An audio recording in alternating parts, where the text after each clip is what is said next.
سورہ لقمان کی 13ویں آیت میں اللہ رب العالمین نے شرک کا ذکر کیا ہے۔ اللہ رب العالمین کی ذات کے ساتھ کسی کو شریک ٹھہرانا، چاہے عبادت میں، صفات میں یا کسی بھی اختیار میں، کسی بھی اتھارٹی کے اندر۔ اور یہ وہ واحد گناہ ہے جس کے لیے قرآن میں اللہ رب العالمین نے صاف صاف اعلان کر دیا ہے سورہ نساء کے اندر۔ اور سورہ نساء میں چوتھی سورت ہے سورہ نساء، اور اس کی 48ویں آیت میں اللہ رب العالمین فرماتے ہیں کہ بے شک اللہ شرک کو معاف نہیں کرے گا، باقی جسے چاہے گا معاف کر دے گا۔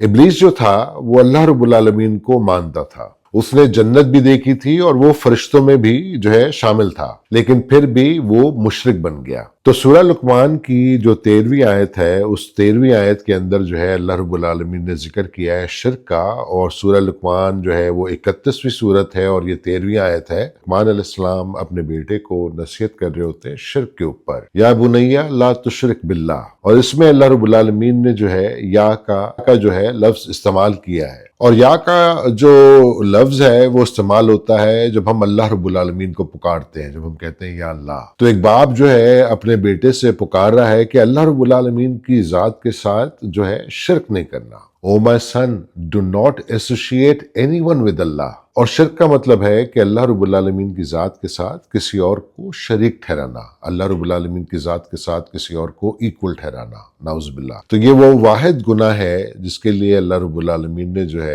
اس قرآن میں اعلان کیا ہے کہ میں سب کچھ معاف کر دوں گا لیکن شرک کو میں معاف نہیں کروں گا۔ تو اب شرک وہ کیا چیز ہے؟ ابلیس نے اللہ رب العالمین کو مانا اور ہم بھی اللہ رب العالمین کو مانتے ہیں۔ جنت دیکھی اور اللہ رب العالمین نے بھی آدم علیہ السلام کو جنت دکھائی تھی، تو جب فرشتوں نے سجدہ کیا تو وہ فرشتوں میں اس وقت شامل تھا، لیکن وہ مشرک بن گیا اور اپنی رائے کو اس نے افضل سمجھا۔ سورہ اعراف وہ قرآن کی 7ویں سورت ہے اور اس کی 12ویں آیت میں اللہ رب العالمین فرماتے ہیں کہ تجھے کس چیز نے روکا، کس چیز نے تجھے سٹاپ کیا کہ تو سجدہ نہیں کرتا جب میں نے حکم دیا۔ اور یہی سوال وہ انسان کے اوپر اٹھتا ہے کہ تجھے کس چیز نے روکا کہ تو نے اس کو سجدہ نہ کیا۔ سورہ 7 کی 76 آیت میں اللہ رب العالمین فرماتے ہیں کہ شیطان اس سوال کے اوپر اللہ رب العالمین کو جواب دیتا ہے، اسے تو نے مٹی سے بنایا ہے اور مجھے تو نے آگ سے بنایا ہے، میں سپیریئر ہوں، کہ میں بہتر ہوں۔ اور یہ ہے انا پرستی، ایگو۔ اور ایگو کے اوپر اللہ رب العالمین کا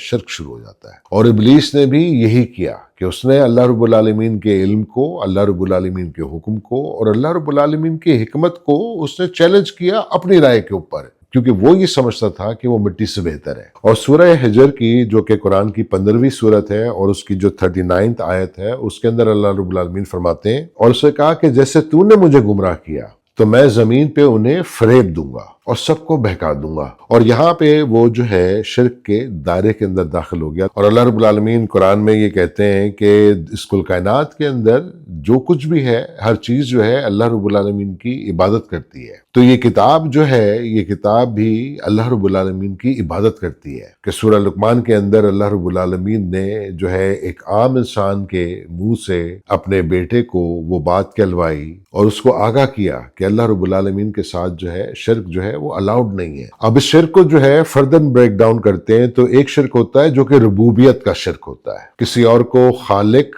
مالک یا رازق سمجھنا۔ اور ایک شرک وہ عبادت میں شرک ہوتا ہے، سجدہ، دعا، نظر اور قربانی کسی اور کے نام پر دینا۔ تیسرا وہ صفات کے اندر انسان شرک کرتا ہے، کسی اور کو عالم غیب، ہر جگہ موجود اور سننے والا سمجھنا۔ اور چوتھا جو شرک ہے وہ ہے چھپا ہوا شرک، کہ ریاکاری کرنا۔ زمر کی 65ویں آیت میں اللہ رب العالمین فرماتے ہیں کہ اگر تو نے شرک کیا تو تیرے سارے اعمال ضائع کر دیے جائیں گے، کہ جتنی بھی نیکیاں آپ کر رہے ہیں وہ ساری نیکیاں وہ ضائع کر دی جائیں گی۔ سورہ مائدہ کی 72ویں آیت کے اندر اللہ رب العالمین فرماتے ہیں کہ جس نے اللہ رب العالمین کی ذات کے ساتھ شرک کیا تو اس پر جنت حرام کر دی جائے گی۔ اب آج کل کے دور میں، جس دور میں ہم رہ رہے ہیں اور جہاں ٹیکنالوجی ہمارے سب اراؤنڈ ہے، تو ہمارے ماڈرن ڈیز کے اندر وہ شرک کی کیا صورتحال ہے؟ تعویذ گنڈوں میں پڑھنا، استخارے نکالنا یا قبروں پہ جانا اور فیوچر کا